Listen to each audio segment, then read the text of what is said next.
তো হ্যালো বন্ধুরা, কেমন আছেন বন্ধুরা? আশা করছি ভালো আছেন বন্ধুরা। তো আজ আমরা আবার একটা নতুন গল্প নিয়ে এসেছি তোমাদেরকে শোনানোর জন্য। আর গল্পের আগে বলে দিই বন্ধুরা, যারা যারা চ্যানেলটিকে সাবস্ক্রাইব করোনি এখন অবধি, চ্যানেলটিকে তাড়াতাড়ি সাবস্ক্রাইব করে নাও আর বেল নোটিফিকেশনটা প্রথমেই অন করে রেখে দাও, যাতে আরও নতুন নতুন গল্প এলে তোমাদের কাছে সবথেকে প্রথমে পৌঁছে যায়। তো বন্ধুরা চলো, বেশি দেরি করবো না, ভিডিওটা শুরু করা যাক। আর ভিডিওটা মনোযোগ দিয়ে লাস্ট তক দেখবেন। তো চলো বন্ধুরা, গল্পটা শুরু করি। তো এই ঘটনাটা কোনো শহরের নয়, একটা ছোট্ট গ্রামের ঘটনা। গ্রামটার নাম হলো পলাশবন। এই গ্রামটাতে একটা প্রাইমারি স্কুল ছিল। স্কুলটা ছিল খুব পুরনো। স্কুলের দেওয়াল লালচে, জানলায় লোহার গ্রিল, আর স্কুলটার ঠিক পেছনে ছিল একটা শুকনো পুকুর। লোকজন বলতো পুকুরটা রাতে অতৃপ্তভাবে ঠান্ডা থাকে। আমি তখন ওই স্কুলের মাস্টার হিসাবে কাজ করতাম। সব কিছু একদম স্বাভাবিকই ছিল, যতদিন না রাহুল স্কুলে ভর্তি হলো। রাহুল ক্লাস 1-এ পড়তো। চুপচাপ ভদ্র ছেলে ছিল রাহুল, কারোর সাথে ঝামেলা নেই।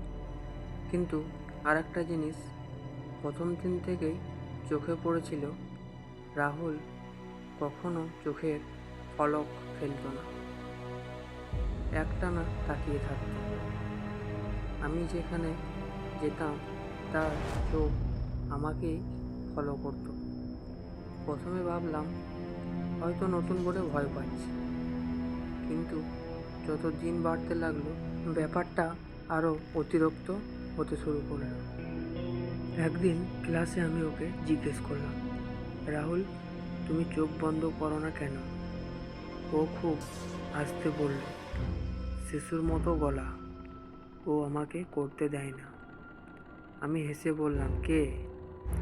রাহুল উত্তর দিল, যে লোকটা রাত হলে বেঞ্চের নিচে বসে। হঠাৎ হাসিটা সেদিন থেমে গিয়েছিল। একদিন আমি রাহুলের মাকে ডেকে পাঠালাম। রাহুলের মা খুব ক্লান্ত দেখাচ্ছিল। রাহুলের মা বললেন, স্যার, ও রাতে ঘুমায় না, খাটে বসে একদিকে তাকিয়ে থাকে। আমি জিজ্ঞেস করলাম, কি বলে? মা কাঁদতে কাঁদতে বললেন, বলে দেখলে সে রেগে যাবে। একদিন হঠাৎ ক্লাসের মাঝে লাইট চলে গেল, পুরো ঘর অন্ধকার। বাচ্চারা চেঁচাইতে শুরু করলো। ঠিক তখনই আমি লক্ষ্য করলাম সব বাচ্চা চোখ বন্ধ করে আছে, শুধু রাহুল নয়। ও একদম সামনে তাকিয়ে। আমি বললাম, রাহুল, চোখ বন্ধ করো। রাহুল ফিসফিস করে বলল, এখন না স্যার, ও খুব কাছে।